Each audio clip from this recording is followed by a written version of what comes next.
Welcome back to a wax pack a day. We're still looking for those 1990 Fleers on the right side to complete the set. I found two of 19 cards I need so far. There's the rookies we're looking for: Sosa, Larry Walker, Juan Gonzalez, Deion Sanders, David Justice. And here's me opening that next pack. All right, everybody, welcome back for 1990 Fleer Day 3. Can see got a little damage back here, but that's okay. These cards are probably mostly unaffected.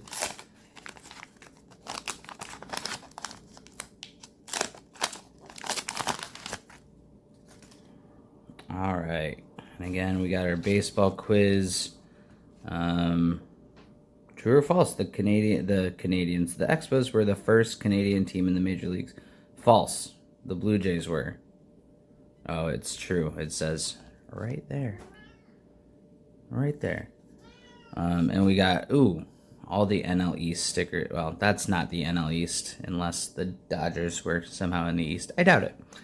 Anyways, got another Larry Walker rookie. I even said it right this time. So that's my second of those in my fourth pack. David Valle, Ernest Riles, Paul Gibson. That's a Tiger I already have. Kirk Gibson. Stage him. I got more of a stage today for an all-time great. Jim Traber. This is like the same pack as the other day. Craig Biggio. Dave Henderson was in there too. Interesting. Ron Gant. Andy Hawkins. Pat Combs. Jeff Kunkel again. Joe Bover was also in that pack. This is such a similar pack. Got NL East rivals Howard Johnson and Ryan Sandberg there. I actually really like that card. And then Tony Pena. So, yeah. So, got another Larry Walker rookie, another Craig Biggio, so some Hall of Famers. Nothing we're looking for in there. My second, Paul Gibson, who's like, let's look at Paul Gibson. It's kind of I like back in the day in the 80s, you got a lot of these guys who just look like dorks. So I can relate to that. All right. See you on the other side with some, I don't know who we're going to talk about this episode. We might just be opening cards. All right, everybody, welcome back for 1990 Fleer Day 3.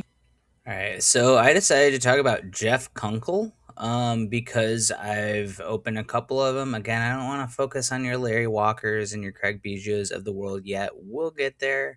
This channel is going to be around at least a year. So Jeff Kunkel, why we're talking about him? Mainly because I got two Jeff Kunkels in 4 packs so far.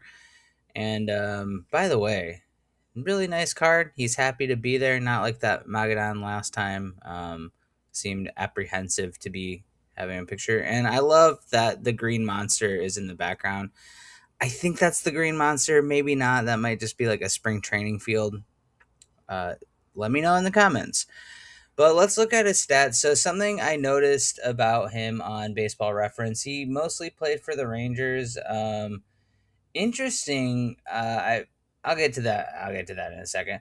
But he came up in '84. He was drafted in 1983, third overall. So he was actually seen as the shortstop or second baseman, a mid infielder of the future for Texas, and he didn't really pan out. He didn't get a lot of playing time. The most games he ever played was 108 with 2 WAR in 1989, which is pretty good. But otherwise, like, he has 1 WAR overall, 2 WAR in that season. So without that 89 season, he was a negative WAR player. And what I find really interesting about him is that Nepo babies are not a new phenomenon. Jeff Kunkel, totally a Nepo baby. His dad was Bill Kunkel, who was both a pitcher for the Yankees, I want to say. The KCAs, so the Athletics when they were in Kansas City. Now they've played everywhere. And also the Yankees for a year. But mainly, He was actually a referee. And so Bill Kunkel, Jeff Kunkel's dad, was a referee in both the NBA and an umpire in baseball, and even officiated multiple World Series, 74, 1980, the ALCS in 71, 75, 78, 82. So he was an umpire a long time.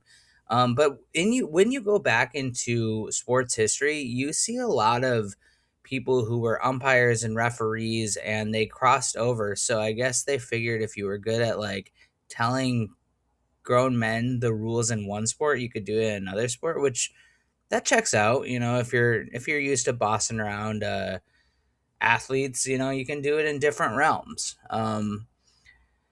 Yeah, so I found that really interesting. Jeff Kunkel today, I looked him up on, you know, quick Google search. The last I could see was a promo he did from earlier this year, 2026, where he was promoting an indoor baseball league. And something he did play in Texas for 3, 4, 5, 6, 7 years. I could just look, you know, at the bottom left and set counting. Um, he played in Texas for 7 years, and apparently he developed a Texas accent because he totally has one today because it looks like he was born in Florida and grew up in New Jersey. So yeah, that is today's video. A little bit shorter today. Hopefully you are having fun with these. I know I am. Thanks. Bye.